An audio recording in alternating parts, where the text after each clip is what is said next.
Hello, everybody. Welcome to another episode of Untitled Stone, featuring myself, our channel host, Brian Kibler, and his glorious companion, Shiro, as well as Firebat. We're back. It's been about a little over a month since our previous episode, but, we were able to get the gang back together despite all of our busy schedules. Let's go ahead and check in with everybody, starting with, of course, Mr. Kibler. So how has quarantine life been? How's been the past month and a half or so? And most importantly, what's the state of Shiro? Well, Shiro's doing well. He's just kind of hanging out. I think he likes that I'm always home, mostly home. But no, I mean things have been like pretty reasonably normal for me, as I'm sure is like true for a lot of us who stream for a living. I did actually stream for something like 230 hours in the month after like the expansion released. Because I was like, well, everyone's kind of stuck at home, and I might as well just like stream all the time. Then I'm like, you know what? I need to step back a little bit and do other things too. So take a little bit more time off, but still really enjoying it. Yeah, well, Firebat, you've also been pretty busy, so go ahead and talk to me. How's quarantine life been for you? Lately, it's been super busy, just doing a bunch of stuff with Grandmasters and then Runeterra tournaments, and then what's it? I was playing a lot of sponsored games, and some of them that I actually got really into and really enjoyed. So then that eats up more time. I get addicted to games really easily. So it's kind of troublesome when this is part of your job is playing new games, and you find one you like, and you're like, oh God, there goes 60 hours of my life. So yeah, I don't know. I've been feeling a little boxed in for quarantine, so I'm wearing my vacation shirt right now. So mentally, I'm just in Hawaii right now. That's right. We both got the flower shirts. Clearly, Kibler didn't get the dress code memo for today, but totally okay. I like the beard, Kibler. I've been watching your morning streams. I see in your lifts. I see the beard kind of growing in. I mean, for both of you, Firebat and I have very different beard styles right now. Firebat's is, a lot of times people are like, what do I do with my facial hair? And it's like, no one really ever says to do that, I think. Well, it's great. So sometimes you'd be like, look at all this facial hair, and then you'd be like, nice, I shaved today. Look at me go. That's right. You don't even have to do anything. You just got to turn your head. Oh, gosh. But it's so funny. There was bad face. Yeah, there was a what's it called? An incentive for a donation for a charity stream. So that's right. I have to leave it like this for a week now. So for a good cause, helping RAD, Rise Against Disorder, stop or not stop mental health care, but give mental health care. Yeah. Saw you. I think I saw other people also fundraising for it. Yeah, there's a big. That was awesome initiative. Yeah, F2K was doing it as an entire organization. I think we raised like, I think it's like 80 or 90,000 in total as a group. Wow, so, that's awesome. Holy smokes! Yeah, nicely done. Pretty cool. Even more critical than ever given the current state of affairs. So make sure everyone out there, especially those who are contained mostly at home, definitely do your best to protect your mental health as well as, of course, your physical health. So now that we got the state of everything kind of figured out and Firebat's puzzle box of Yaxron's beard, apparently. Let's go ahead and check in on what's happening around the tavern since our previous episode. So we're going to basically start from the major updates of what's been going on. We're going to cover 17.2, 17.2.1, talk about the meta. We'll talk about, of course, some of the other things happening around Hearthstone like Grandmasters. And, of course, do some fan mailbag questions. But the first thing that we want to do is some of the cool things that's happening also just in Hearthstone in general. One of them is that currently, and I know that it's not for everybody, but there's a big portion of people that do care about the art in Hearthstone. And there's going to be a live stream that's happening over the course of 3 days. Actually, they just concluded their second one about a few minutes ago. But Luke Mancini from the art team is kind of just going onto the Play Hearthstone channel, showing you how the card back process goes. It's really cool. So, I think a lot of people enjoy some of those more thematic things about Hearthstone, the polish about it, and you get to get a little insight into it, especially for those who are also aspiring artists. You guys get a chance to check this out at all? I didn't. I saw that it was happening, but I haven't had a chance to actually tune into to any of the work as in progress. I saw a couple of I think things that posted on Twitter that were like some of the sort of concept sketches for some of the card back stuff that was going on, which looks cool. And obviously one of the big things that people don't really necessarily realize, especially when they're really deep into like the competitive side of a game or whatever, is how much little things like this matter to, you know, a lot of the audience. Like even just things like, you know, like the flow of animation and whatever, like every little thing that makes you kind of feel like a game plays smoother, that it feels more immersive, really matters to a lot of people, and sometimes people who don't even realize it matters. So the art team does a great job.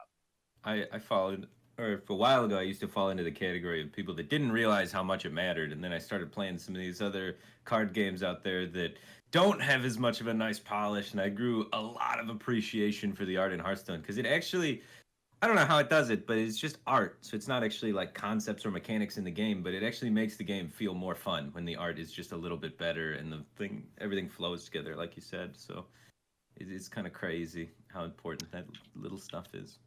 Yeah, as an aside, this is a Hearthstone podcast, but like Firebat Gibbler, I also had spent some time playing Legends of Runeterra, and kind of like the opposite end, where like Runeterra for a while, mechanically, we're still fleshing things out, but it was like so carried by how cool and epic the art was that just made me like kind of like overlook some of the flaws for a little bit in the very beginning, and came back to see that there's also some other cool things going on about it. So no hate towards Runeterra, just that the art was like really phenomenal and helped me get past certain certain mistakes that I thought was happening. Funny thing, like early on in Runeterra, I have a number of friends who work on Runeterra, and I was playing like in beta or something, and they would have like a bunch of these really cool animations, but like some of them would just happen like all the time. I think like Jinx, whenever you like get like a super mega death rocket or whatever, like had this spiraling rocket animation, and that was a thing that happened every turn. I'm like, listen, this is cool, but I don't want to see it every single turn of the game. Like, yeah, it'd be like a twisting nether length of animation, where it's just like a little longer bit even. It happened every turn, even though it was pretty dope. Clarification, by the way, people in chat, including Chad, shout out to Chad Nervig, designer on Hearthstone team, saying that the second stream is tomorrow. I misread the dates. Today is the 19th. This is live. So the progress stream will be tomorrow from 1 to 3. And of course, finalizing will be on Thursday. Yeah. There's also some other updates we want to talk about with news. And this is actually a different kind of segment that we're introducing, which is like Grandmasters update from Firebat. So, we're about 5 weeks in, and we actually had done our episode right before Grandmaster had started. And so a lot's happened. They played Swiss tournaments. There was multiple formats. Last year, Standing Conquest, a 10-deck format featuring 10 classes. And we're almost done, actually. After next week, players will essentially just have their last life in Grandmasters to stay alive.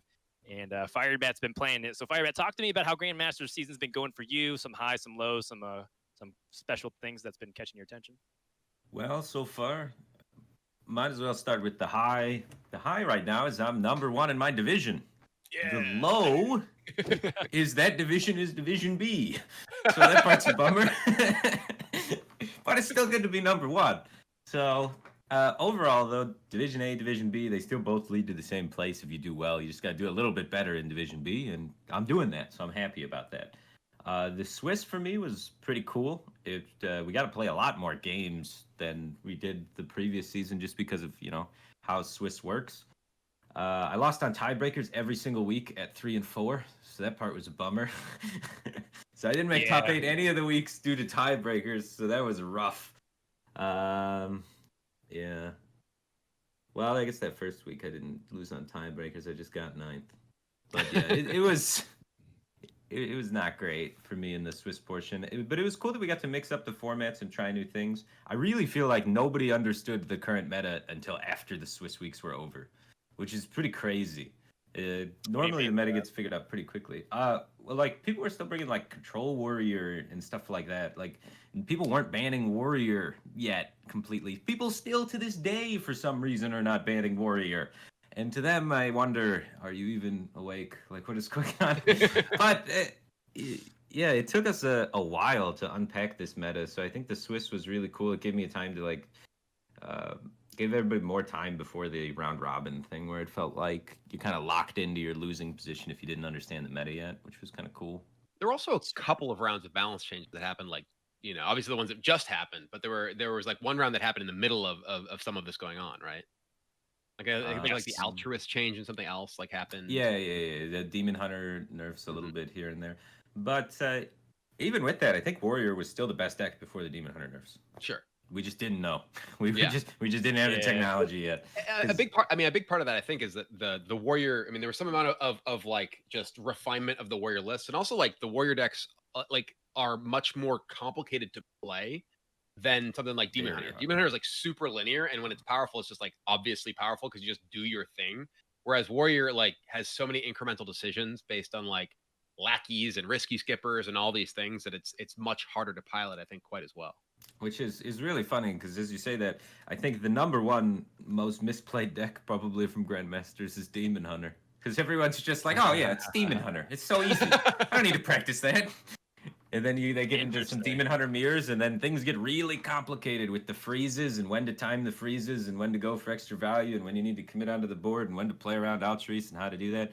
So Demon Hunter is, I think, one of my favorite classes just because on the surface, it is straightforward and anybody can get involved. And then it has that subtle depth to it, especially when you throw freezes into the mix of knowing what to do. Because the amount of tempo you lose drawing is a lot, right? And losing tempo in a tempo mirror is the worst thing you can do almost. But the amount you can recover from a well-timed freeze is absurd.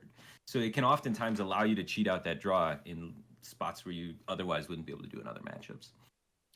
Yeah, and we've been seeing like a lot. I mean, there's a lot of things I could bring up. One being like how long it took for people to catch on that warrior was the best deck, and then people would still not ban it. They'd like bring priest to try to beat the warrior, and then lose anyway. That was another funny thing that happened.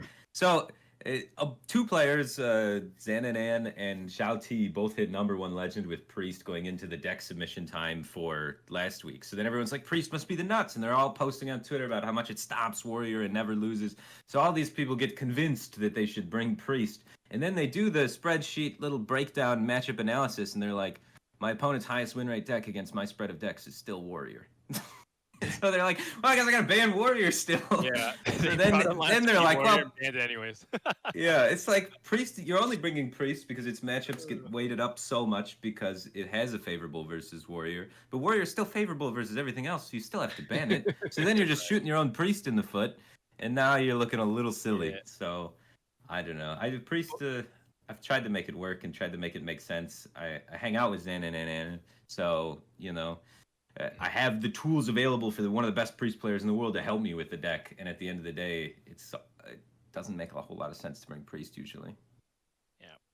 Well, Grandmasters week number 6 will start this weekend. Then after week 7, some players are guaranteed relegated. So this could be the final 2 weeks of effectively some people's pro Hearthstone career. Some people hang in the balance, and kind of like what Firebird said, one of the interesting things right now about Grandmasters is that there's still like an incredible amount of mistakes being made still with like a lot of stakes on the line. So, that's going to ramp up even more in my opinion, because the nerves and like the realization of them making a mistake could cost them their spot in Grandmasters.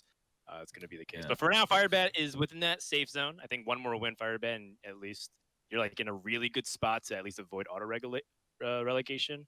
And if Firebat wins one more time after that, I think he's guaranteed in the top 4. So right. 2 is a magic number for Firebat fans out there. I want to get in the top 2 though, right? Right. So that you go to the playoffs. And then meanwhile, there's some people who are like in danger that we're not really expecting. People like Purple, for example, who are at the bottom of Division B. So a lot on the line. And, these standings actually aren't correct and reflected. These are Swiss standings. So we'll have to next time update with the correct standings for GM. Yeah, these are the standings. This looked like Purple is dominating, but that was the 1 week of Swiss tournaments that he played. This was Swiss tournament weekend 3, I believe, where we were playing bring 10 decks, ban 6. So these are the players that would be best at Paladin and Shaman. So yes. It's an interesting little data tidbit, which makes sense too. You look up in there, you got Viper. Viper's always loved control Shaman. Makes sense seeing him there. Purple plays wacky garbage. So yeah. And Zalay just Zalay does not play meme decks. I've tried so hard to get him to play meme decks. He hates it. So actually, these stats make a lot of sense to me. They may not be stats that are relevant to our discussion, but poor Zalay, not even on the show to defend himself. Check out playhearthstone.com/esports if you want to find out more information. Also, the next Masters Tour is coming up in a few weeks, which is going to be pretty fun because all online competition. So looking forward to it. Next on deck, we don't really talk much about the PvE content, but I think everyone's kind of restless right now. We've seen 3 bounds patches. What's next on the table here? We've kind of come to expect mid-cycle content now. And so the crew at Out of Cards, I was browsing that site, and they said that there's been data mined details on the next adventure featuring the Black Temple. So 17 bosses to fight, Demon Hunter allies. Obviously, here are some of the cards that would be featured in the adventure, but obviously it's speculation. We don't know anything guaranteed. But for those of people who are fans of things surrounding Warcraft lore or just Hearthstone in general, this could be what we're looking forward to in the next month or so, because that's around that cadence of when to expect that mid-cycle content. Okay, but you're the Warcraft expert here. How relevant or how important is this to the theme of the expansion? Well, I mean, the Black Temple in the original Outland expansion was the final raid encounter, right? It's where you in that that timeline, that world, whatever, you fought Illidan. But now, obviously, this is coming back to Outland with the changed Outland with the Rusted Legion and stuff, and the Black Temple is the stronghold of Illidan and the Demon Hunters that he leads with the Illidari. But yeah, it's obviously the Black Temple is a really big part of the storyline in the world. So excited to see it. Yes, we're getting messages like spoilers. I apologize, actually. I guess I didn't really think about necessarily for people who really want to be surprised. So I can't really undo that, but you can warn people who will want God that there might be spoilers, and we'll keep that noted for next time. But again, nothing is said. I hadn't seen any of that stuff until just now. Well, I'm just browsing the forums of which people who love to get ahead of that stuff. And I mean, maybe it's just something to look forward to. But either way, this is a spoiler-heavy zone. We like to tap into all those theories and show you guys what we're thinking. But, obviously a 3-mana 4/8 just vanilla would not be okay in Standard. So Well, they don't have the little circles on them. They don't have... normally Rarity. collectible cards, right? They have the rarity circle. Those aren't on any of these, which makes me believe maybe they're not collectible. Probably not. And again, a lot of this could change. We don't know exactly what it is. It's just potential data mine details of what could end up becoming part of that temple adventure. And we'll just move on, so that way we don't have to show it anymore on screen for people who are straggling in here. Next on deck, we don't really talk much about Wild, but since we only do shows kind of intermittently, I figured we'd check in with a bunch of different formats. I was told by Wild players and reading the forums that this could be the best balanced state that Wild's been in a long time, potentially since the beginning of the format. Outside the fact that Odd Demon Hunter apparently has a perfect meta score of 100, implying that it is the best deck in the format. Apparently, people feel like there's a lot of variety within each classes. Each class has an opportunity to climb. It's not as dominated by Mage, which it was for a long time. And so the reason why it's maybe highlighted is maybe Wild is worth dipping into for people who want to have use of their old collection, and also the fact that the balance team actually has been addressing Wild every now and then, and I feel like that's worth mentioning because I think it might go under the radar because everyone's focused a lot on Standard or Battlegrounds. But I heard Wild's really fun. I haven't had a chance to dip into it much myself because I've been focusing mainly on Standard and playing Battlegrounds. But when I see this and I see people's general happiness who play Wild, it makes me happy because I think that's a really important format for Hearthstone's longevity. Yeah, I actually had someone, a couple people tweet at me, I think last night, this morning or something, about they were playing Libram Quest Paladin with Galvadon in Wild and hit Legend with it or whatever. And it's just if the format is in that kind of shape where you could do that kind of crazy thing and actually find some level of success, even against the Demon Hunters and the Secret Mages and whatever else, that's cool. So I'm gonna likely have to wade into Wild just to play Galvadon. Yeah, or just get Raza for one more spin, right? Because people thought that would be the dominant deck in the format if you start to undo some of these nerfs. But hey, those Eternal formats, that's why we want to go back and play them so we can relive the most powerful, oppressive, obnoxious combos that's ever existed in Hearthstone. Or just the cool stuff. It doesn't. Yeah, it's really cool. It's you remember how awesome it was to be able to do these things. And then you just kind of get that nostalgia trip. So love to see it. Love to see it. So shout out to all the Wild players out there. We're on the lookout for you. Okay, so that brings us to the main portion of our show. Oh, no, we have one more piece of news, actually. This morning, it was announced that there is a Golden Classic pack bundle, an all bundle of Golden packs. That's right. People who accidentally opened it can raise your hand with me in chat. I mean, how many times have you actually opened Golden packs? So many times, like. That's right. I wonder if so how many Golden packs can someone even have right now? Maximum. It's got to be like. I think it's almost 10, a dozen, right? It's something like 10. I think that you could have gotten at this. I have one right now, and I've definitely accidentally opened. I think 3, and I think I've gotten all the Golden packs you get. Okay. And then I bought the bundle, so now I have another 6 shots to accidentally open Golden packs. Nice.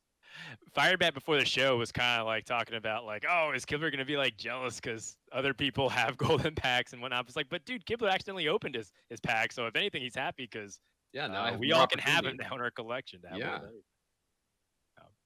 So I believe it's in the store now. The prices obviously vary based on region. I think for U.S. local currency, for us, it's like $15 or so. So again, a nice way to shore up your classic collection. So before we go into the meat section of our show, talking about the most recent patches here, we do want to talk about our sponsor, NordVPN, who has been helping us put on these 2 episodes so far of our podcast and revitalizing the show. The link at the bottom right, nordvpn.com/BrianCable, will help give you a huge discount. I believe it is 70%. Yeah, is a current offer right now. And with NordVPN, it's essentially, for people who aren't familiar, it's a way for you to help protect yourself while you're out there. And you also can connect to a bunch of different entertainment websites. For example, if Netflix is locked within your region, I know, for example, people really want to watch The Last Dance, the recent Michael Jordan documentary. And apparently that is like on the European Netflix and not on the USA. I'm not going to advocate for anybody to do any specific type of activities, but I'm just telling you the current facts as they are. And I know that people are interested in that kind of content, given that there's a lot out there. But yeah, there's no data logging. There's a lot of simultaneous connections that you can get. But we want to give a big thank you to NordVPN. And even just checking out that link in itself is helpful to keep the show alive. So big thank you to them. All right, now that we're done selling out, let's go ahead and talk about 17.2 and talk about some of the updates. So Battlegrounds got a huge update with a lot of the heroes that's relevant to the Ashes of Outland expansion. There's a lot of like theory crafting on which of these heroes would end up being super impactful and immediately start to dominate Battlegrounds. But maybe it's not even necessarily the heroes. It could just be the new Death Rattle build-around card, the Rabid Saralisk, that's also doing really well. And I know both of you have played a good amount of Battlegrounds too, mixing in with your normal stream schedule. So talk to me about how you feel like Battlegrounds has been for the past patch or two since 17.2. I've been having a lot of fun with it. I usually start my streams with a couple games of Battlegrounds as people kind of filter in before I switch over to Constructed. And I play like Battlegrounds on my iPad when I'm working out on my stationary bike, whatever. And I've enjoyed the new heroes. I think that Kael'thas is the only one that I like pick with any regularity, after having tried them out originally, because I think the others are a little bit difficult to make tremendous use out of. But yeah, even just the minion, the Rabid Saralisk edition has really changed a lot of the sort of metagame in Battlegrounds. There's even strategies that are entirely based around just like staying at Tavern Tier 1 and just buying Saralisks and like all the death rattles at Tavern Tier 1 and just getting gigantic Saralisk. You don't tend to like win that often with that strategy because you do like no damage to people because all your things are Tavern Tier 1 and you're like Tavern Tier like 1 to 3 or whatever. But it's kind of neat that it exists and people are trying it out. Yeah. Firebat, how's Battlegrounds been for you? I haven't played that many games of this patch, but yeah, I've seen people stay at 1 for the Rabid Saralisk. I've seen even Purple do it at crazy high MMR, so it is a valid strategy that people do. If you happen to find like a few Saralisks or a Saralisk on your first roll of the game, then you can very heavily consider if you're a hero that makes use of staying at 1 pretty well, like a Daryl or something of that nature, where you don't have a hero power that relies on leveling up, then you can make pretty good use of it. And I've seen a lot of seconds and third places, but not a lot of first places. And then the hero-wise, Kel'Thas tops a lot of lobbies. He's like one of the top 4 heroes in the game. Lady Vosh, you get that early power spike if you try and where you can double buy 2 3-drops on turn 6. Yeah. 6 mana turn. So that's pretty cool. And then after that, you're like, oh god, this hero power is terrible. So Right. it has this That one power moment. spike. Yeah, and then it just falls off. It doesn't do anything. And Maeve, I have not actually been able to try it yet, but every time I've heard or seen anything about it, people have said terrible things. So I'm kind of afraid to try it. Yeah. Maeve has been weird, like for me. I've actually had like generally like pretty good results with her, but like I feel like that's more because just like the game in general went well rather than like Maeve was good. It feels like she's kind of like a Rafam, except like you don't get it right away, right? Like you're paying 1 to get a minion, and it's buffed, and you have more control over it. But like it really like the biggest issue with Maeve in my mind is that she locks a board spot for your rerolls. So like if you're looking for things, like having a dormant thing on the board for 2 turns, you just get so many fewer looks at possible triples or possible high value minions, and that ends up being really rough. Yes, that's a huge edge lost in terms of like not being able to have like having 1 fewer option feels almost like you're a tavern to your town relative to everyone else. So Maiev, I haven't seen Maiev place top 4 yet in my game. So maybe calls for a buff, but perhaps maybe it's just the early game patch, and we can figure out how to play with her later. I played her 3 times, and I got 3rd, 4th, and 6th. Okay, not really. Well, there you go. Kibler can potentially show you the way. I have not seen success of it. I'm scared to pick Maiev just because I don't want to lose MMR here. Currently in China, they have a huge. Their Grandmasters involves Battlegrounds. Really? So yeah. Sick. I did not know that. Their Grandmasters has Battlegrounds, Wow, but all the teams there. all the teams were allowed to bring on additional players for the Battlegrounds part. So all the orgs over there like added people to do the Battlegrounds thing, basically. So they have their constructed team and then their Battlegrounds players. Interesting. So yeah, Team fun. Liquid is really fun. Team Liquid's competing in China over there in the Grandmasters with Bunny Hopper, Frozen, and Purple. And Purple's the Battlegrounds guy.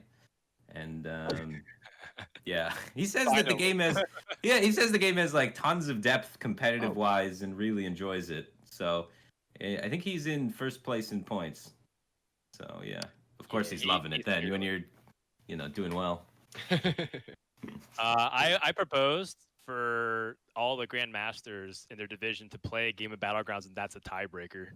I think that would be great. I think they that'd end be up cool. tying in records. Forget like strength of schedules and match like opponents match win percentage. Like forget that. Just play a Battlegrounds game, and 1 through 8 is your tiebreaker. There you go. That's insane. Yeah. But they were like, nah. So I was like, all right, we'll call it a Plan B. There's other stuff with 17.2 patch, by the way, which was huge for quality of life stuff. One of them was the fact that you can now rearrange your decks in the collection. The technology has finally arrived. Deck ordering is here. So I have not done that yet, but well, it was noted as being a big part of the patch. Yeah. But yes, and of course, as always. Celestalon's brainchild, Zephyrus, constantly getting more improvements every single patch. His IQ keeps going up with each successive patch. Big brain. They need to tone down the 5/6.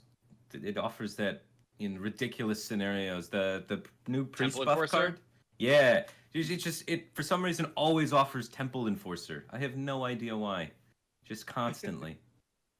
Yeah, or it's offered some really interesting stuff in Grandmasters too, where it's like you're floating 3 mana, you're like pretty healthy, you're pretty healthy, and like your board's pretty even, and it offers you like Voidwalker. It's been really interesting. I don't know, Zephyrus has created some very weird choices. I did have a game earlier today where like I was offered Swipe, where like Swipe would do over Consecration, when like the Consecration would do 2 less damage to my opponent, but kill all their it would kill all of their minions with Consecration and do 3 to them, or I could swipe, do like 2 to them and kill all but 1 of their minions. I'm like, why would I take Swipe? Why am I not getting Consecration? I don't understand. Well, either way, that's always an evolving thing. I'm sure that the day Zephyrus rotates out of standard, Celestial Island should take a long vacation. That's because I'm pretty sure. Like we got a chance to walk through the Blizzard office during one of the summits, and I don't know. I hope I don't get in trouble for talking about this, but like we walked through the dev area, and I walked over to Chad's desk, and his desk was like normally organized, but next to him is this giant like 10-foot by 20-foot built like whiteboard, and it's him like writing down everything he needs to do to help like fix Zephyrus. And I was like, oh, poor guy. Like the Bart Simpson, I will not do, but like I will fix Zephyrus. I will fix Zephyrus code. It was so many words spanned across this giant whiteboard.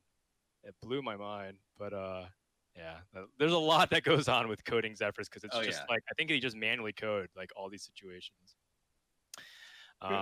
So yeah, Zephyrus got improvement as well as some other stuff. End of season rewards, I by the way also got tweaked a little bit, and just some other stuff with like PV adventure content. That was 17.2.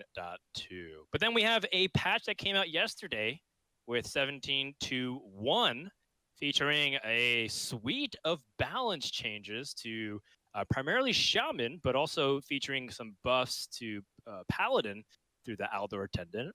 And that kind of started sparking conversations of whether or not these classes can be more relevant because they have been struggling in standard. So, what's the feeling here? Was this balance patch needed? Was it something that you felt like was accurately targeting the right card? Let's go to Firebat here first. I do think Shaman and Paladin both needed somewhat of a buff to feel a little bit more playable because they felt pretty bad. At the moment, at least for Paladin, I haven't explored Shaman fully. I feel like Shaman takes a longer time to explore because, 3 cards got changed instead of 1. But Paladin feels like kind of decent on ladder, mainly because the Warrior matchup feels fine, which is kind of weird to say. Because many decks lose to Warrior, but Paladin has such a great ability, especially after the Aldor Attendant to change, and even a little bit before, to go tall. And Warrior really struggles with tall boards, and they have healing and taunt, which Warrior doesn't like. So they can they have a lot of the strengths just kind of inherently built in, and now they do it a little bit better. You have Call to Adventure for 3 mana to tutor out your Aldor Attendant, which then discounts your buffs, and then is also huge because it's a 1/3 that got +2/+2. Jam that down, buff it up, get it above the threshold of where the Blood Boreal Brute can trade into it, and then Warrior's going to have a hard time with that because the deck doesn't run any single target removal. So that's the one thing good going for Paladin. The downside is everything else still kills you. So you take what you can get, I guess. Sure. I like yesterday I played pure Paladin actually, like all stream. And the Aldor Attendant change is enormous. Like it really can't be overstated how big a deal that change is, because not only, like Firebat said, is it now like it's the only 1-drop you play, you're guaranteed to hit it with Call to Adventure, which is great for something reliant on discounts for your Librams. But also, it's a 1-drop 1/3 that in a class that has Hand of Adal. Hand of Adal is such an incredibly powerful card, and previously there was no 1-drop you could play in like at least a pure Paladin deck, and not very many good 1-drops you could play in general in any Paladin deck. And now this is the best 1-drop in your deck. Is the best card in your deck. Essentially is now 1-drop that you can buff on turn 2. A variety of ways. It's super powerful. Yeah, and I think most people have understood that 1-mana 1/3s with upside is good. It's just Right. It was good enough to bring Paladin back in, and that's going to be our next section for the meta. But we kind of want to talk just more about the cards that were targeted.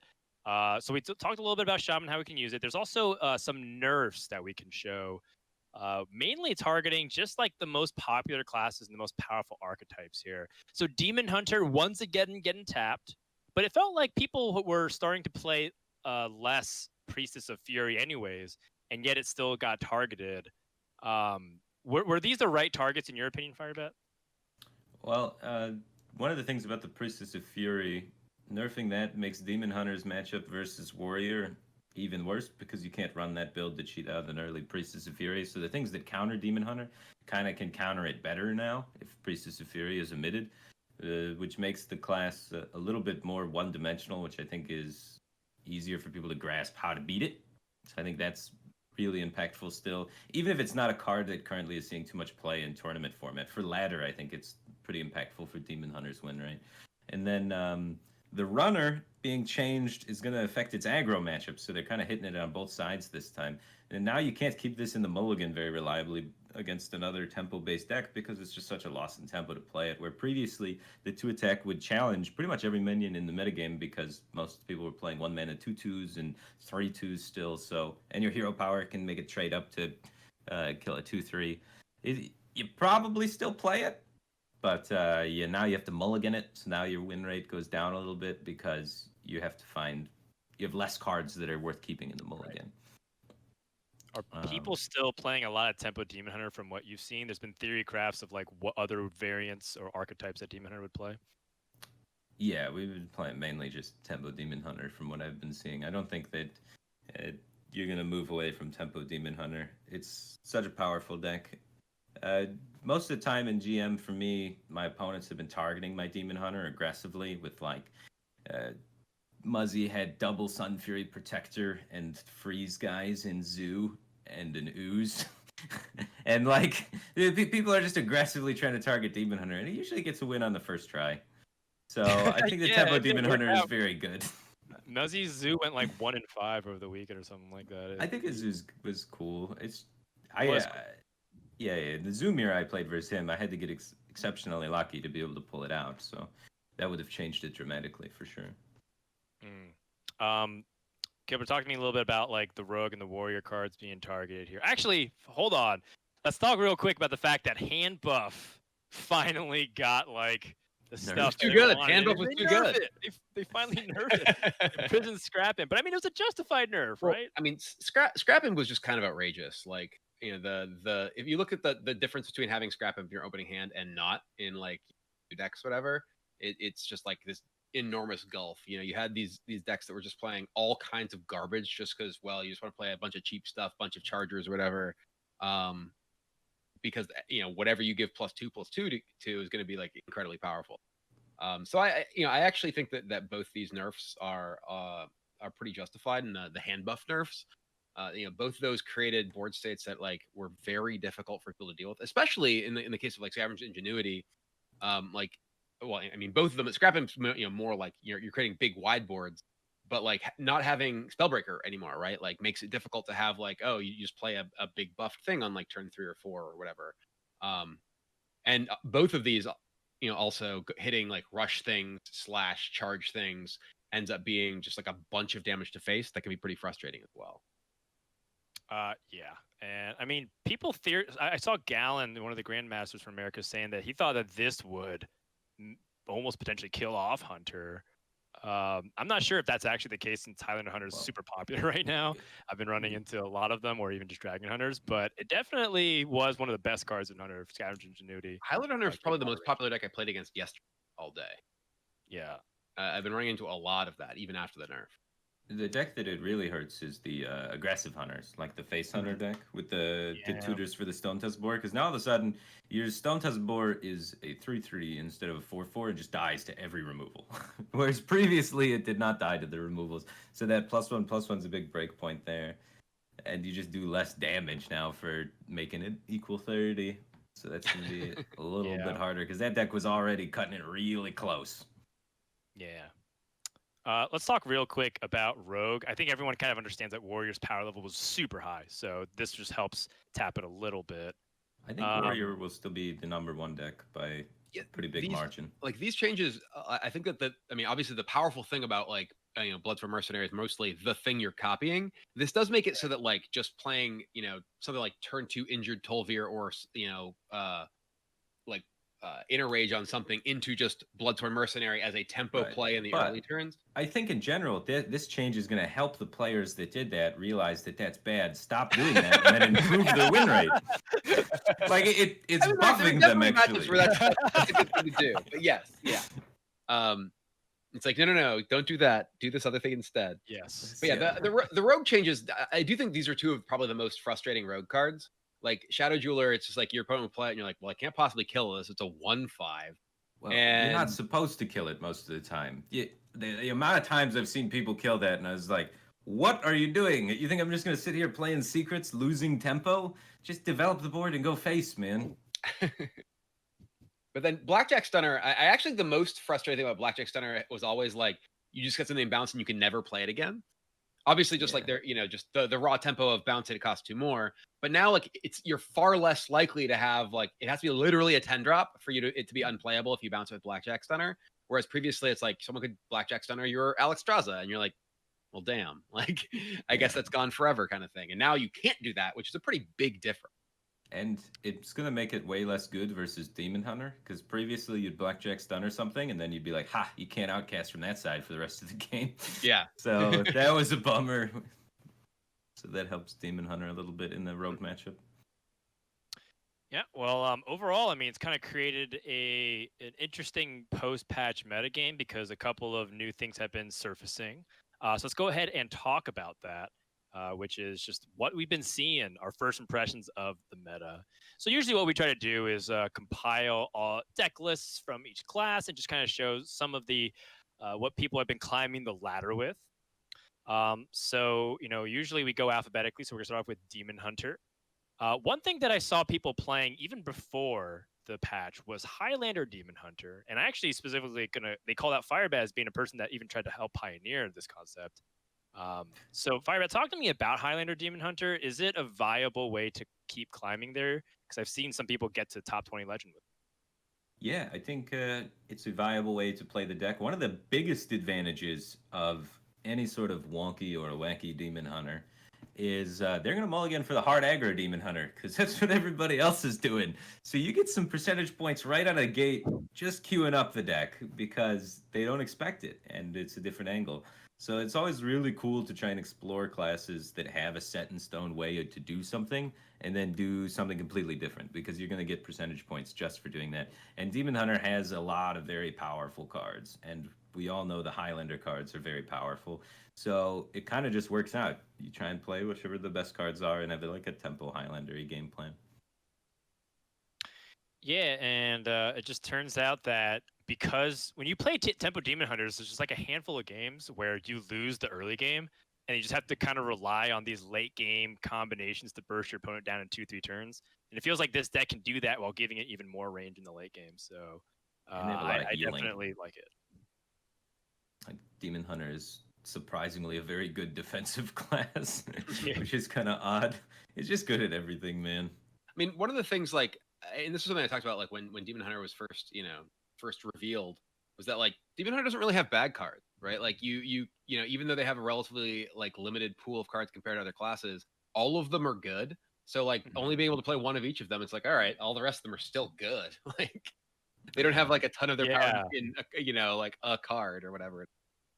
They have no single target removal too, so that's where the Zephyrs can really help, because sometimes you need some single target removal for some big thing, and Demon Hunter's got none in the class really. So you gotta run Zephyrs. I was running BGH in my Highlander list for a while. The throwback, just for one game. Works, right? I-beam can't kill everything. No, it's a really interesting thing too, because I like the point that you made. In Grandmasters, we saw, I believe, Zalay and Frozen playing Volpera Scoundrel in their Demon Hunter class decks, and it made a lot of sense because it's like you said, the card quality is so high because it has to catch up in power level relative to the other classes, and so the average like spell discover in Volpera Scoundrel, specifically in Demon Hunter, it's not like you hit Totemic Might, right? Like it doesn't exist. You have pretty good odds of finding Metamorphosis specifically, which if you've ever played Demon Hunter against a control deck and discovered a Metamorphosis, it is a fun time. You do a lot more damage than they're prepared for. It's super sick. I mean, like, I think I've seen people playing, what is it, Cobalt Spellkin, because you can only get Consume Magic and Mana Burn. That's it. Those are the only one-cost spells that exist in Demon Hunter. Yeah, I saw that. That's the all two of Dragon Demon Hunter deck. Yeah. It was like a mid-rangey deck with running 2 Mana Burns and generating 4 more. So it seemed like a pretty cool build to beat up control really well. I don't know how it does against aggro, but it definitely murders some control, because you get to develop the board and they don't have any mana to react to it. Yeah, well, if you see a bunch of the Highlander decks, I mean, people are prophesying that the Highlander decks will like take over the metagame now. Maybe this is one way an unusual deck list you can use to counter, especially if that confusion factor people are talking about in chat right now. This was a list played by Cantaloupe to rank 12 Legends. So just for reference to source it so we can properly credit people. Next class is Druid. The one deck list I saw performing well was Malygos Druid. Making a little bit of a comeback, featuring, of course, our good old friends Malygos and other people, but also playing the Imprisoned Satyr so you can discount Malygos or Alexstrasza and get some really powerful combos off. I saw this. I got really excited because Malygos Druid is one of my favorite archetypes of all time in Hearthstone. I haven't actually got a chance to play it, though. Have you guys seen it? Or, I mean, when taking a look at his deck list, do you think it would work really well in the metagame? Well, if you draw the Imprisoned Satyr on turn 3, it's pretty good. if you don't, you have the backup plan of the Glowflies, and you do that a little bit worse than normal Spell Druid does. Overgrowth, too. I mean, you know, obviously, Satyr into Overgrowth, you're just like, hello, I do whatever I want. Well, yeah, the key part is the Satyr, for sure. Yeah. If you manage to get the Satyr, it can really high roll people. People have been building this deck sometimes as a Highlander deck too, so they can try and get Dragon Queen Alexstrasza out with the Satyr really early. But the Satyr isn't a nutty card. It's a very, very powerful card. It's gonna have an Imprisoned Scrap Imp kind of feel. So this is maybe a little bit of a toxic deck that people are gonna grow to resent if it's actually good enough. I've been playing a decent amount of Highlander Druid, and it's a lot of fun. Like, you have games where like your Imprisoned Satyr. I had a game where like my Imprisoned Satyr hit my Dragon Queen Alexstrasza, and then I copied both reduced cost Dragon Queen Alexstrazzas, and they were also reduced by Frizz. So I had two cost Dragon Queen Alexstrazzas because I at least copied them both. And I was like, wee, throwing dragons everywhere. I was like, this is my happy place. Druid seems like a class that can do that. Yeah. So, yeah, I mean, this does look fairly similar to, say, what the Spell Druid was playing, but you just play, like, the Malygos package instead of, like, a Kael'thas package. And I think the fundamental is that Druid with ramp stuff can still do a lot of damage. It's kind of my takeaway with it. And Imprisoned Satyr is broken and scary. That's a lot of these imprisoned effects, some of them can have just, like, game-swinging board states out of nowhere. This was a list played by Board Control. I don't know if it actually climbed very high, but it was something that was featured from Hearthstone Top Decks and a couple of the deck list sites that I've been pulling from. So worth noting. For Hunter, we didn't really see many new Hunter lists. I think it's because people are just finding a lot of success with the classic builds of Highlander Hunter with a couple of tech cards here and there. Some people still just playing Scavenge Ingenuity because I think for them it didn't really matter too much about the stat buff, nearly as much as them just having consistency in their curve and response. This list was before the nerf, isn't it? This is Fast 44's Highlander Hunter from like 3 days ago that hit #1 legend. Yeah, well, that's what I'm saying. There's no new deck list, but I'm just saying that right now I pulled the most recent deck list that performed well. And I don't see anybody posting like, oh, you know, this is the new version of Highlander Hunter. So if you do think of any new versions of Firebat, what would you change about this deck list? That is a good question. I think I'd probably just run Scavenger's Ingenuity still. I don't think the stat change affects this deck as much as it does the other decks, because one of the main facets of this deck is just tutoring out the Zixor Prime and the other part of the Prime so that you can get that big swing consistently on turn like 8 or 9 where you get to play them all out.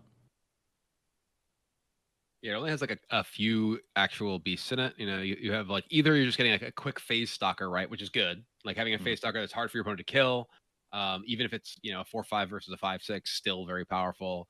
Zixor, like the diving Griffin didn't really take that much advantage of like the bonus stats. Like having it be a 7/4 or a 6/3 doesn't change that much. Right. So still just powerful. Yeah, I always interpreted these small little tutoring cards like Face Stalker and Scavenge Ingenuity just to help you get to the good part of the deck. The Tyrant Tamer Brand, the Dragon Queen Alexstrasza, that kind of stuff.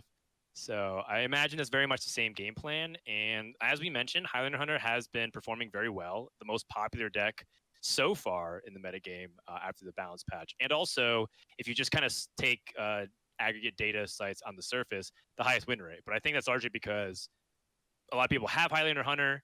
It is pretty straightforward. I think most people understand how to play it well right now.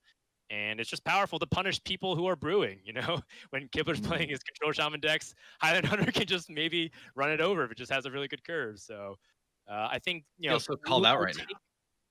we'll take day one results with a grain of salt, as we always do. And it can take games off Warrior. It's been it's pretty close to 50-50 versus Warrior. So not many decks in the metagame can say that. But Highlander Hunter, if you hit that ooze on their weapon that they, Corsair cash out, then oftentimes you can pressure them into situations where they can't be greedy with their combo cards. They can't get that big Rattle Rage. They can't wait to do the Battle Rage and the armor. So they have to choose one or the other, and you shut down Warrior's options, and then you kill him with a King Crush. So it works out pretty well half the time. So for Mage, we've seen Highlander Mage a lot, of course, but Zalae's been playing a Spell Mage, and we've kind of featured Spell Mage a few times over the course of, well, actually just that one episode, I guess. But we talked about it, and now it seems to have potentially an opening here.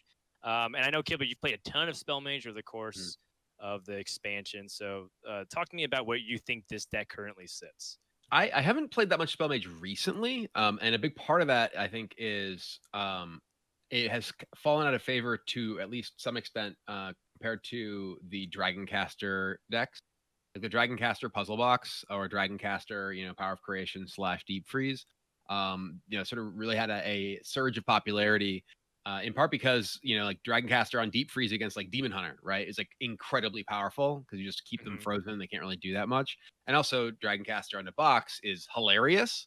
So, I actually changed. Yes, hilarious. I actually was playing a bunch of Puzzle Box Mage one day and changed my Twitter info profile to Puzzled Box Wine of Yogg-Saron Sommelier. Yeah, because I was just kind of having all these ridiculous puzzle boxes and everything. I'm like, oh, this one, it's got notes of removal and board control, and I'll give it a 9.5 out of 10. Yeah. Yeah. I haven't seen too much Mage either in the Highlander variant, or people call it Casino Mage essentially, but I haven't seen much of it. Probably because the Hunters seem to be pushing them down right now, but. It might be worth experimenting. We'll see. Players like Zalae might be just playing this for the content, or maybe he actually sees something in it. But just keep your eye out, because Mage does have powerful tools, as mentioned. It's just whether or not they fit in the meta. So we've talked a little bit about Paladin, so I'd like to hand this this class over to Kibler. We have a pure Paladin and a Libram Paladin. So Kibler, just talked a little bit about what you've been seeing, and like if these are deck lists that's been played by Freshka and Chiron.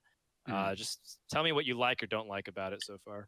So I have actually not played any of the sort of traditional non-pure Libram Paladin recently. I played a lot of it before, and kind of ended up deciding that I didn't really like the deck, in large part because like when you're playing like the Mount Seller version, as you see here, you end up having like a lot of stuff that's really, really heavily reliant on getting your discounts and getting your Librams themselves in order to actually have like these kind of like big turns. And the deck's very vulnerable to silence effects, very vulnerable to like silence effect, including like Plague of Death, which isn't as popular as it was before. A lot of the priest decks are a lot more like tempo based and everything now. But basically it's just like you would spend a lot of time with just like loot hoarders and novice engineers and Salhet's prides, kind of like just trying to draw your stuff, right? And I like the fact that playing a more proactive version, like pure with shot bots and things like that, in addition to the Aldor Attendant early game, gives you the ability to just play like a tempo game. That in a lot of matchups, and yes, you can do this with just Aldor Attendant into Hand of Adal in the other deck, but having more stable early game minions like Shotbot, I think helps a lot.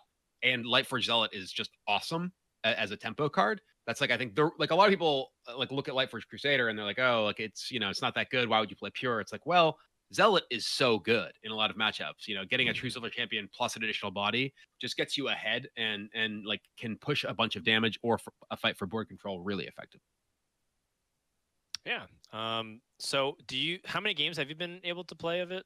Let me pull my stats. I played it was literally just all I played yesterday. Right. Was Paladin, and my like version that I ended up on, I was 16-9, so it's like a 65% win rate or whatever. Very reasonable. And this is at like mid-high levels. This is like Legend. 1000-ish legend, you know, not like Okay. super high legend, but like not total dumpster or anything either. Not total dumpster. There's a lot of legends right now, so top 1000 actually might be in the upper percentile. Because I'm definitely playing in. I'm like at 2000 legend, and I'm playing definitely in the dump. I'm seeing some really weird, wacky meme decks there. They clearly are not trying to grind for master stores at that rank right now. Fire, any thoughts on Paladin? I kind of talked about it earlier where I thought I had potential against Warrior just because of what the class does, which gives it a shot. I just think versus a lot of the aggressive decks, it really struggles. Its removal package and what it's doing just can't keep up with how other classes develop the early boards against the really fast, like the Demon Hunters, let's say. So with that, we'll see how Paladins continue to develop, but it seems kind of like in that tier 3, maybe bottom of tier 2 fringe range. So don't give up hope. And by all means, Kibler will most likely somehow hit legend next season with something like this. So we'll go ahead and figure it out then. Next class we have on deck is Priest. Now, Priest has had a couple of variations. People are playing Galakrond Priest. Some people are playing Highlander Priest. I know Language Hacker, for example, has been streaming it a lot. And I like that. There is a Tempo Priest that's kind of surfacing right now that likes to play just overstated stuff and then use Psyche Split. I actually played it against one today, and I was just kind of getting my quest done, so I was playing like a Highlander Hunter, and I got completely out-tempo despite having a curve because they just like ran away with the board by having like a 1, 2, 3, 4. And so I was like, well, that's like, I wasn't sure if that was just like a one-time thing. And then I looked up decklist and I saw that this one was being played by, I have to look at his name real quick, Captain Quakos. So have you seen this deck? If not, what do you think about it? I did run into this deck at some point. I think it was when I was playing Pure Paladin, and I had Libram of Justice. And then my opponent had nothing. So. Okay, so pure. It so does the pure seem a Paladin bit all answer in. it. A Zephyrs could kill it. That is true. It does look exciting, but yeah. What happens if they board clear you? Well, that's the thing. Like, they get on board so fast. Like, I had Zephyrs in hand, and I couldn't answer both of, like, all the threats. They were just 1 million ahead every single time, and they were pushing 4 and 5. Because in the early game, I was at, like, 5 mana crystals. What can you do, really, with Zephyrs in that situation? You could freeze the board. Wow. You just wait and then shed the word horror. Yeah, but I wasn't given the luxury because they're putting out a lot of stats. The Imprisoned Homunculus is surprisingly like really meaty, especially if they just put a single buff on them. So it was tough. Like again, I was like, there's just some silly priest meme deck. They're not going to do anything. Homunculus is especially important to this sort of deck because not only is it like a lot of stats for cheap, but it's also something that you can play and your opponent doesn't have an opportunity to remove before you can buff / copy / use its stats to make a better Faceless Rager kind of thing. So like the fact that it goes dormant and you get this like big beefy minion for 0 mana on a later turn is a really big deal for this style of deck. Yeah. It's kind of like the Imprisoned Sungill, right? Like how important that card is to like the Murloc decks. You're able to have it just show up later without your opponent having been able to interact with it, and then you can start buffing. I'm excited for the deck in the sense that like it's cool that Priest has another way to play the game, but I'm also very skeptical for like, do I have time to test this for GM kind of thinking, where it's like, this probably isn't on the priority list. I don't know. You have 3 1-drops. Like your odds of missing your 1-drop are pretty high, and if you miss your 1-drop with this, oh god. Yeah, I mean, maybe there's even more that can be tweaked. This is the day 1 deck list, right? Like maybe they're just like putting 2 ofs because they're just not sure what else to do. And like I said, it's just something that's being played, and it's a day 1 first look at the meta. So it's cool. I wouldn't play it this week, Firebat. If it does well, continue, maybe next week. Especially if you're a lock for playoffs, we'll see. Well, you got to bring it the first week. That's where you get your edge. That's you can't true. wait till other people figure it out. You have to be on the front lines, taking the risks. That's right. Yeah. Will you be the injured Tolvir or the overconfident Orc? We'll see. I was one of the first guys bringing Face Hunter, so that was super cool. I got ahead of that trend, so maybe I got to get ahead of this buff priest trend. I don't even know what it's good against. That's like the thing about it. It was just. It seems like it'd be very good versus Highlander Hunter, which is funny because that's the matchup you were describing. It's just because Highlander Hunter doesn't deal well with the wide early boards like that, so it makes sense versus that, and maybe it could also do well versus some of the other Highlander decks if it can put out enough pressure to actually threaten Mage or other priests before they make it to their board removal turns. But I'm skeptical that you can pressure Priest or Mage before they just make their Zephyrs or their Blizzards or their 9-mana kill everything or play their Galakron and kill everything. So, yeah, that's the part that loses me is against the other control-layer decks. But it might have game versus Rogue / Highlander Hunter, which is pretty cool. Yeah, there were some other ones being played too. There was, some people were playing like those Arcane Watchers, were playing like the Shadow Quills. So like there's people playing different variants of it. So I'm sure that there's got to be something there, but it does seem a little cheesy at first glance right now, just because I wasn't expecting it. We'll see. Rogue hasn't had many deck lists being tinkered with right now. I think largely because once more people are just kind of like playing Highlander variants or Secret or just straight up Galakron variants of it. Have you guys seen any specific Rogue decks that's been cropping up since the nerf or patch? They pretty much. I've just seen a lot of Edwin. A bunch of people playing big Edwins off of a bunch of zero cost things. Edwin's like, even if even if there was less 0-mana things, Edwin's just so good right now because one of the biggest struggles of a lot of the main decks in the metagame is dealing with big minions early, and Edwin is just that. He's exactly that. So he's very, very strong against almost all of the top decks right now.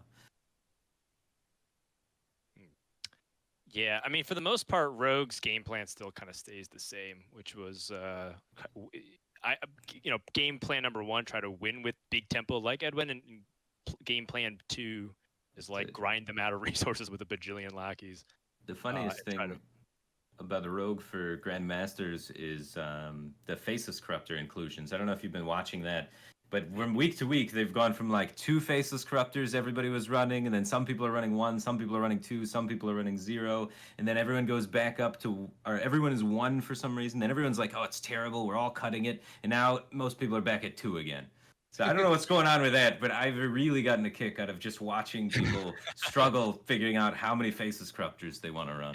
It's because they were holding it for so many games, and then they had games where like their entire hand was just like lackeys and nothing else, and they're like, oh, I need to put like more meaningful like tempo tools like Faceless Corruptor. It feels like that kind of song and dance keeps happening in GM. Yeah. It was like I think there was like 3 games in a row where like it was like or 3 series in a row. It was like a Rogue mirror. Both players had like 9 to 10 mana crystals, and they're holding 8 cards, and like 6 of them are lackeys. It was so silly. I was like, what is happening this game? It was kind of a mess. But Rogue for the most part seems still in a pretty decent spot. Not like top tier, but definitely competitive and not at the bottom whatsoever. Wasn't like Rogue was like the one of the decks in like every GM lineup, and then just like got crushed repeatedly, like for a week or 2. Well, yeah, it's tough out there for GM right now because you have Demon Hunter, which is great. You have Warrior, which is great, and then what do you do with the rest? So it's really hard to pick. And then a lot of people knew Rogue was going to be a pretty popular pick, so there was a lot of tech and a lot of nod towards being effective against Rogue, and then we saw the Rogue win rate suffer. I don't remember the exact numbers, but Rogue performed It was like 30-something%. It was low 30s. Yeah. Low 30s for a while. It was rough out there, and it's just because a lot of people are... The third and fourth decks are extremely weaker than the top 2 decks, and people are targeting the third and fourth decks because of that. So it's kind of like a double whammy, where now you're starting to see every week there's one of the weak decks is getting targeted a lot more than some of the others, and this win rate's in the 30s. We've had like a week where Zoo was just in the 30s. We had a week where Rogue was in the 30s. I think we'll continue to have that for a while, even after the buffs and nerfs, where there's just going to be a class that really is just getting preyed upon by better decks. Yeah, it's weird because every class that wasn't Demon Hunter, well, even Demon Hunter experienced a couple of times, but like every class besides Warrior and sometimes Demon Hunter was like experiencing like crazy streaks of losing. Like sometimes like Rogue would lose like 7 times in a row on stream, and then followed by Priest losing 5 times in a row, followed by Zoo getting reverse swept twice. I was like, what is I don't understand this metagame at all. Like, it just keeps to have this evolving wheel. So definitely really interesting. I'm looking forward to GM this weekend. Also, this next class, I'm looking forward to talking about it because we saw a little bit of it leading into this stream. Brian Gilbert was playing a lot of Shaman, so we have a couple of Shaman lists for you. We got the good old Galakron Shaman that's Old Faithful at this point, the one deck that seems to sometimes get a win. And then Highlander Shaman, which also data-wise is competing just fine currently after the first day of the patch. So that could be one of the more unique things surfacing from this early days of the meta. Mr. Gilbert, talk to us a little bit about the state of Shaman. I think that Shaman's biggest problem right now is actually just winning the game, and not in the sense of like, oh, like it's bad, it can't win, it needs to be able to win. It's like previously Shaman had like Shutterwalk, or it had like Hagath. It had these things that just like generated a big burst of board presence or value or whatever. And now it's like you don't have those. So you have a bunch of like pretty good control tools, and especially after the buffs, like Lurker Blow is already pretty good, and making it, you know, survive like Warglaive or I-Beam is a really, really big deal, makes it even better. So it's not just a control tool now, it's like actually like a reasonable board presence tool as well. Like Torrent was already okay, and now it's like at 1 mana when it's discounted and 4 mana when it's not is really powerful. But like you need to actually do something with that, right? And the only thing that I feel like Shaman can do to like close out a game right now is Alexstrasza. You know, that's why I think that you're seeing the primary way people are aiming with these control and Shaman decks be Highlander, because that's like the, you know, the only like game closing option that you really have. Yeah, it's tough out there to close the game. Archivist Lysiana does not work well. Yeah. Yes, just trying to fatigue them is generally not good enough in this meta game. And then like for instance, like the control matchup of like Priest, right? Like, you know, yeah, trying to fatigue someone who's just generating a new minion every turn is not a good idea. Yeah, I've tried, and then I also ran Plague of Murlocs, so I had actually done it. I had fatigued the Priest, but he made one last board, and I needed a Plague of Murlocs hit, and it gave him the Paladin Legendary Murloc. The one that shuffles a card in his deck. It was like a 2.5 hour game that came down to that. Should have played around it. Should have had the Earthshock waiting for it just in case. I actually had a game earlier where like I was playing against a Priest, and I Plague of Murlocs his board, and you know he ended up with a bunch of Murlocs. I ended up with like, you know, a couple of Murlocs, including a War Leader, and he just Shadow Madness my War Leader that I got like hit me for like 17 or something. I still ended up winning the game, but I was like, oh god, this was not what I was expecting. And then I've seen some lists use Lady Vash pretty well for a burn plan. Yeah, where they have like a few burn cards and then you tutor them out so they cost 0. But that only works if you draw Lady Vash, shuffle it into your deck, then draw that before you draw all your burns. So it's like pretty inconsistent. But when it hits, you can burst people for like 15 damage pretty easily.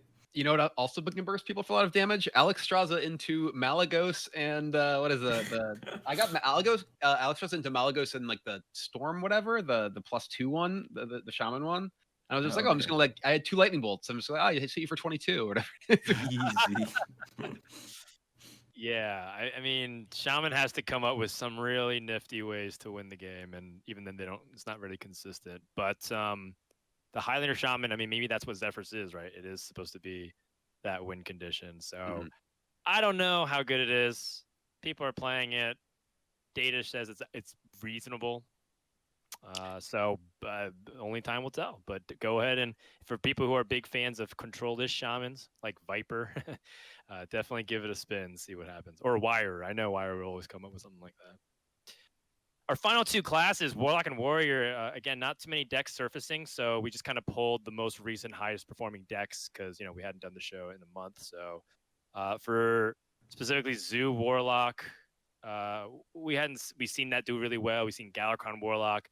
Quest Warlock kind of made some splash on ladder, doing some really fun stuff, cycling through their deck and trying to get like cheap Malagos and cheese a win. I haven't actually seen it succeed. Every time I played against Quest Warlock, they just kind of died. because they just weren't able to do stuff. But I'm going to turn to Firebat because I know you've played a lot of Quest Warlock. Is there any merit to this kind of archetype right now in the metagame?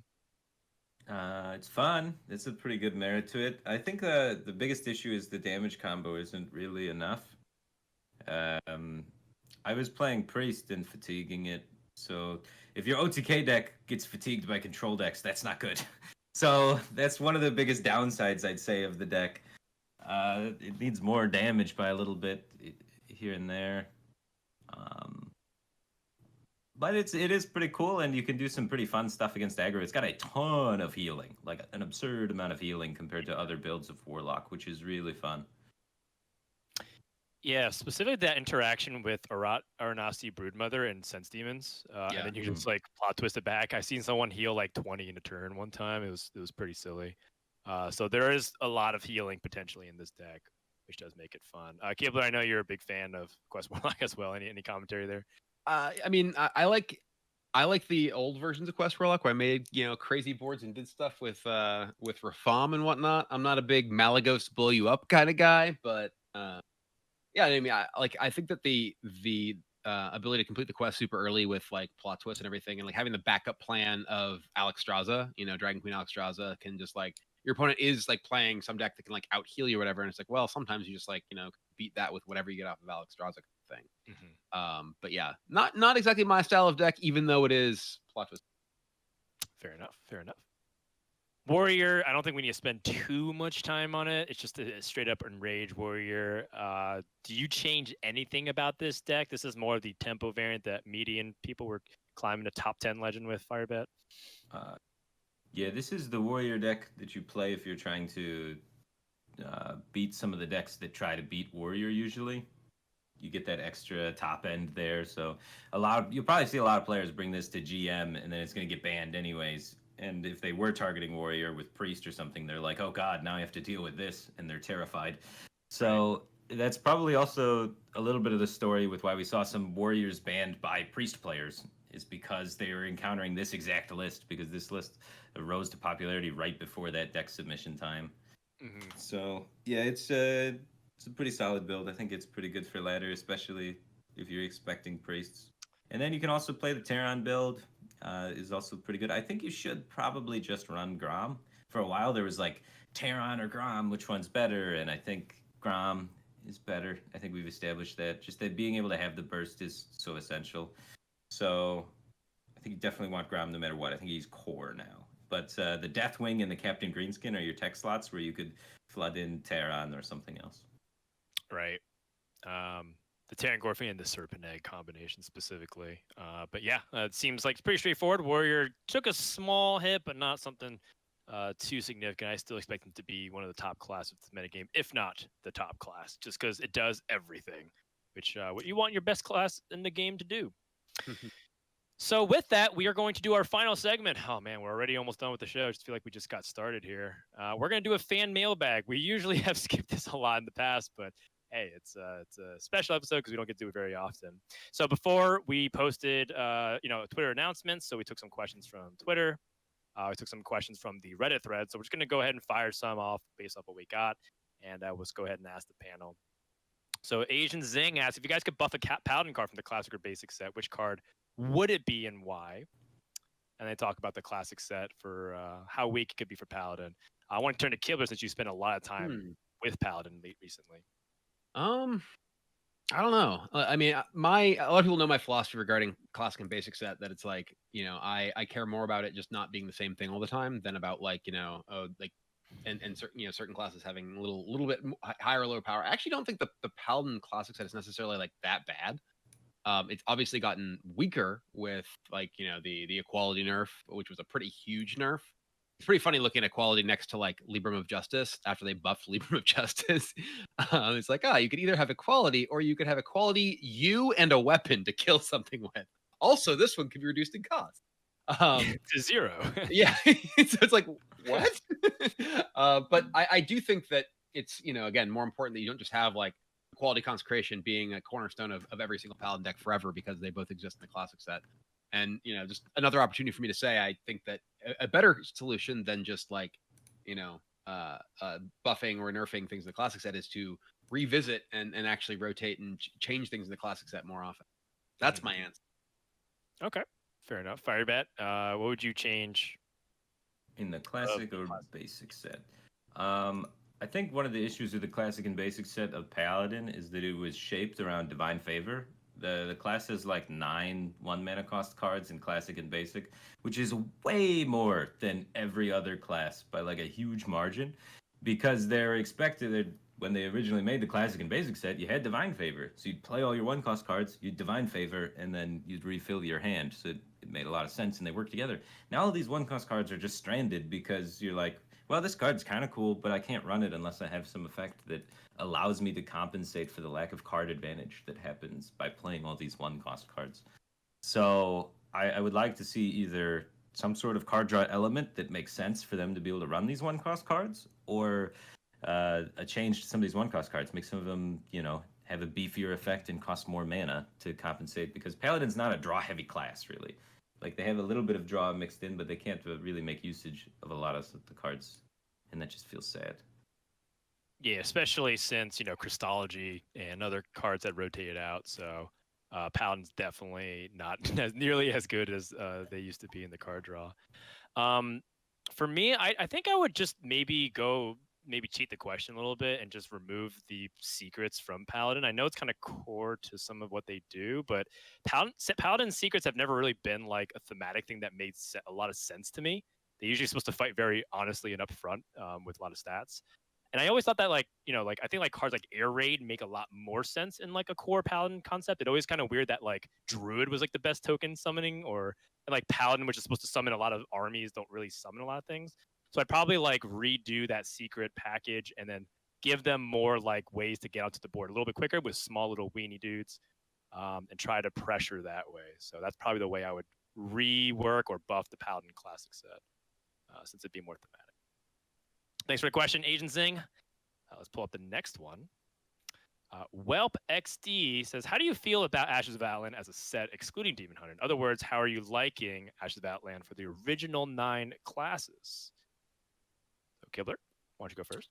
I mean, I've been having a lot of fun with the new expansion, especially given the sort of pace of changes that Blizzard has shown that they're willing to make. When there are issues, like the fact that there was like literally a day 1 announced nerf to a bunch of Demon Hunter cards, and since then we've had 2 more rounds of balance changes that have both brought some of the stronger cards down, as well as buffed some other stuff.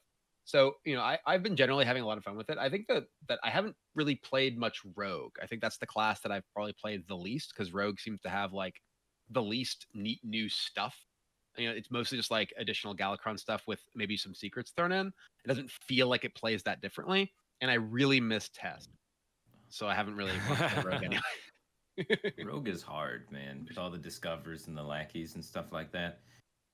Yeah, I've been avoiding Rogue as well, but not because I don't think it's fun, but just because Rogue looks really tough to play, and I actually have scheduled some practice sessions with Hearthstone coaches on Rogue later today. Really? Because you don't have time to learn everything yourself, so I just figured, let's support the coaching community and take some lessons. So I booked some coaching. Yeah. So, yeah, see if I can get some workshopping done on Rogue a little bit, just because I think it's so tough right now. Oh, wow. Firebreak gonna hire Jay Alexander to come coach him in Rogue. That would be great. Yeah, I think Ash of Outland just was like really important. I think that like what encouraged me the most was to see the classic preset actually work, the rework be effective, to give use of cards like Shadow of Madness and Holy Nova relevance. It almost made what's old new again, and like refreshing in that sense. Now I understand that the play pattern of Priest drives some people up the wall. They wish Priest was deleted yet somehow again, just for playing cards. But and I get it. But like purpose specifically, I'm actually like really encouraged by that, and I hope that like pushes the team to maybe look at that more often, because kind of like what Kibler was saying, having that refreshment on a class makes it feel like a totally different way to approach the game again. So I've appreciated that as a set for what they did this year, on top of course releasing Demon Hunter and stuff. Yeah, all right, so that was some of our Reddit questions. Let's go to Twitter. to answer some of those questions, and then we'll call it for today. Johan asks, kill, marry, and bang. Tavern Brawl, Arena, and Battlegrounds. So no constructed here in the mix. Let's start with Firebat here. Well, let's just get rid of Arena. I'm not a big Arena player. Kill I it? hate. I just kill it. Oh, dead anyways, Firebat. Yeah. Yeah, to put it out of its misery. Just let it go. Done. I probably marry Battlegrounds. I like Battlegrounds. It's easygoing. It's relaxing. Seems like something I could do. Be around every day, pretty reasonably. And then Tavern Brawl. It's it's fun every once in a while. You see it occasionally, and it'll be looking good, and then you go in there. But most of the time, you want to stay true to your Battlegrounds. Fair enough. Mr. Kibler? My answer is basically exactly the same as Firebat. Like, Arena's already dead. Like, I'm no necrophiliac. And then oh god. And then Battlegrounds is great. Battlegrounds is a lot of fun. And Tavern Brawl, every once in a while, it might pique your interest, but you don't want it around all the time. That's right. Tavern Brawl is more like a hit it once and quit it, right? All right. Okay. We are probably going to get demonetized if we keep talking about this. Let's move on to the next question. Thanks, Johan, for that one. Brandon Tim asks, what's been your favorite Grandmaster format to play in cast? It's probably more towards Firebat. Why? And I liked watching Bring 10 Band 6 because it was Hearthstone being willing to try something new. I really like the round robin format. I don't know. I like the excitement of the match building up to it and all of that sort of stuff. So it kind of put it in perspective for me when we did the Swiss stuff first, when we were just kind of grinding Swiss tournaments off stream. And then now the alternative to that was the round robin format, which was just Conquest. But even though it was just normal Conquest, being on stream, the buildup of having one opponent, I appreciated it a lot more this time around. Interesting. For me, I've really enjoyed casting the 10 deck format because we got to see really diverse strategies, but then it kind of converged into just bringing Shaman, Paladin, which class was worse. So I want to say that format has potential, but I think that we did like the most basic version of it and kind of created a very simplistic metagame, when I think that if they did something very simple, like you ban 3, then pick 2 classes and then ban 3, like that would be like already like way more interesting. It was a cool idea to do the alternative format. Somebody should have tested it, because half the games ended because the classes couldn't defeat a turn 1 battle mage. Like the decks we ended up playing, there was no comeback from that. They played turn 1 battle mage, and you're like, they're gonna value trade me and buff that for the rest of the game, and I am dead. Like that was the matchups we were playing. So. Oh, but it was cool to throw a unique format out there, but it was just, that one was rough to play. That was some of the least decision-based Hearthstone I have ever played. It was really funny watching like the Totem Shaman decks try to stick a minion on the board, like a totem.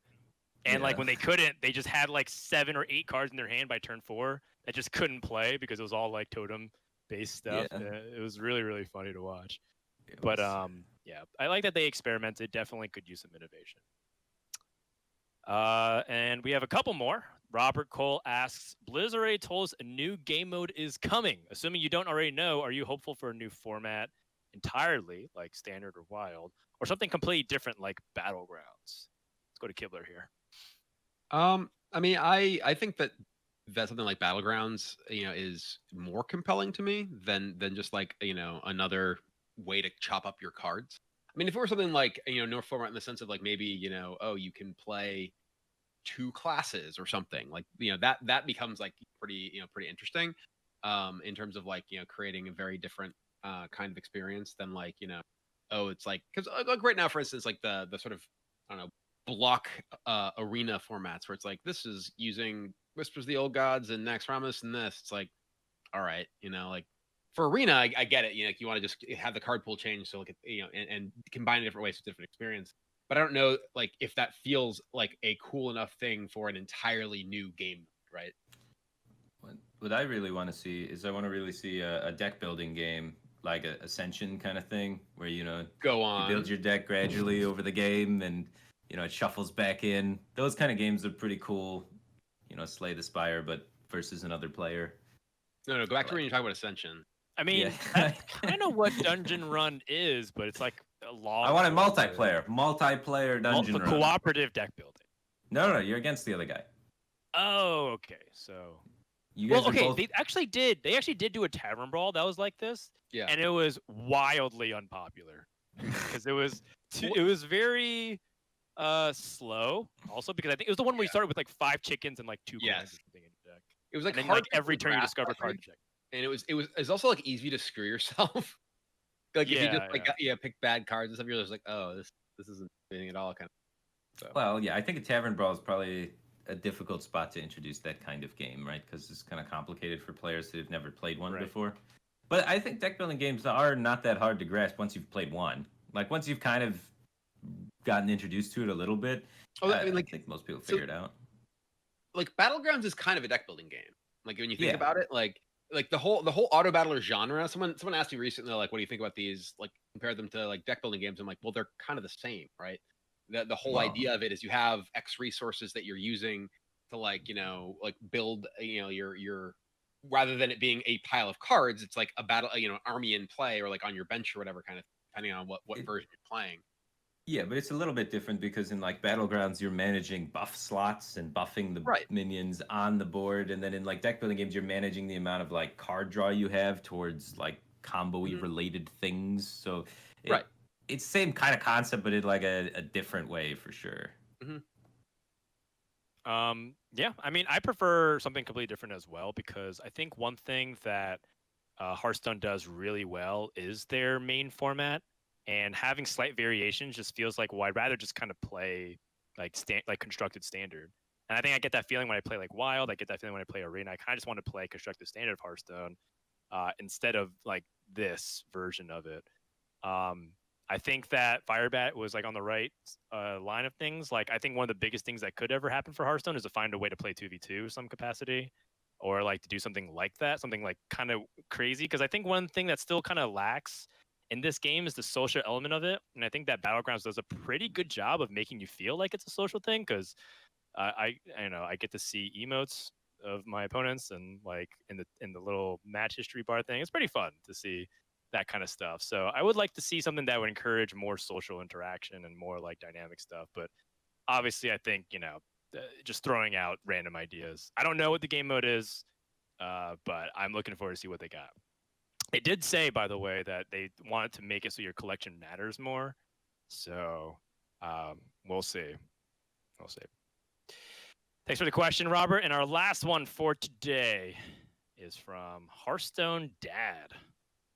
Will Blizzard ever start banning cards instead of nerfing them? Often it seems like the tournament scene has affected changes in cards like Yogg-Saron that were otherwise only true problems in the working of a streamed event, aka a tournament, not regular ladder or casual games. So, now that we've had, a lot of years, we asked this question like years ago, but now we've kind of seen a lot of changes to Hearthstone. And I kind of want to go to Kilber here. What do you think about like the current state of things? Do you think that if it worked like a jail system similar to Overwatch, do you think that would work in Hearthstone?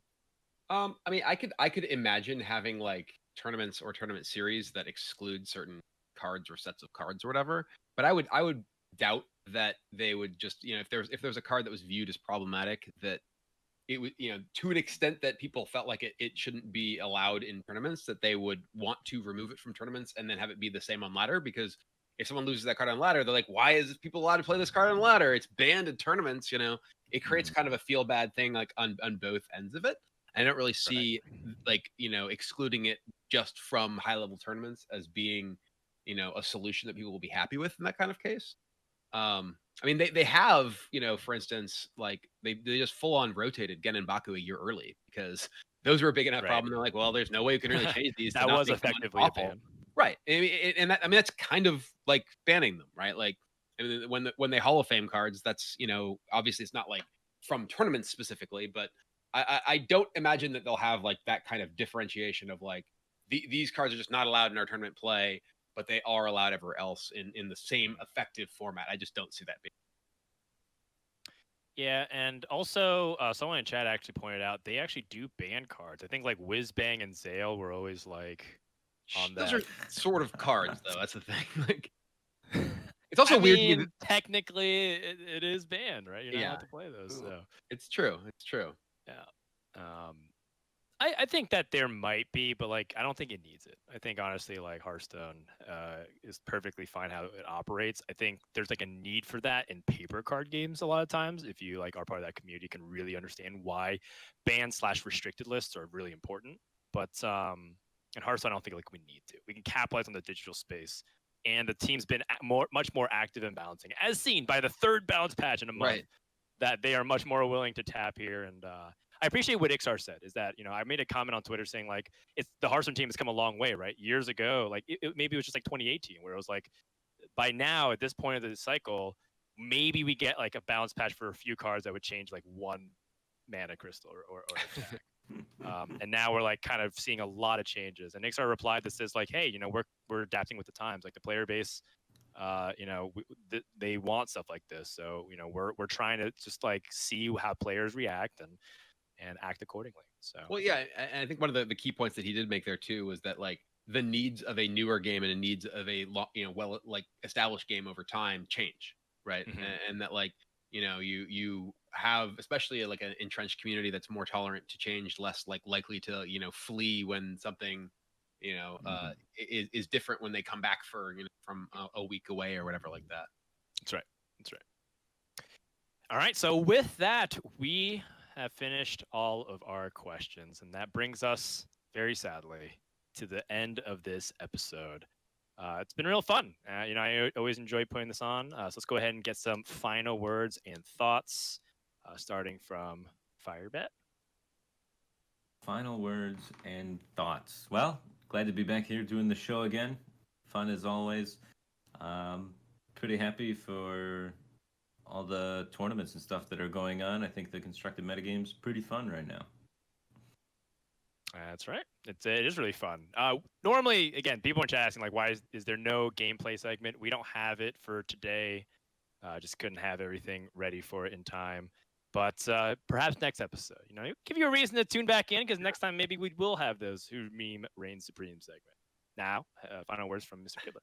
I do think that it's pretty impressive that over the past month and a half or so that Blizzard has had 3 rounds of balance changes in Hearthstone, and we still don't have a name for the show. We're still just Untitled still. Like they can do this, and we can't do the very basic job of naming our show. Maybe by next time. All right, we'll work on that. That'll be the number one thing we work on. Gameplay after we figure out the proper title of the show. Maybe we should just call it Who's Meme Reigns Supreme, and then the entire show is just us playing bad shaman jokes.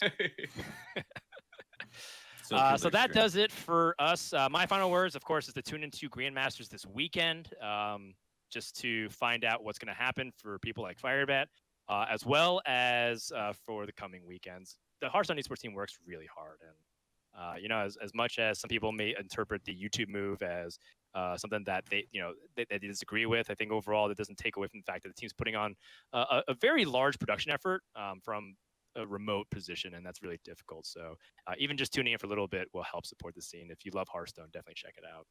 Also, we are going to be still working on putting this podcast out on the proper podcast feeds. So for Spotify or Anchor or any different kind of links, I think we're going to try to get to iTunes Store and the Google Play Store as well. So just head over to anchor.fm/untitledstone, because that's where it lives until we change the name of the show. But that's it. We're done. So thanks everybody who's tuned in. Big shout out once more to our sponsor, NordVPN. Check out the link at the bottom, nordvpn.com/Brian Kibler for 70% off, so you can have the internet without borders.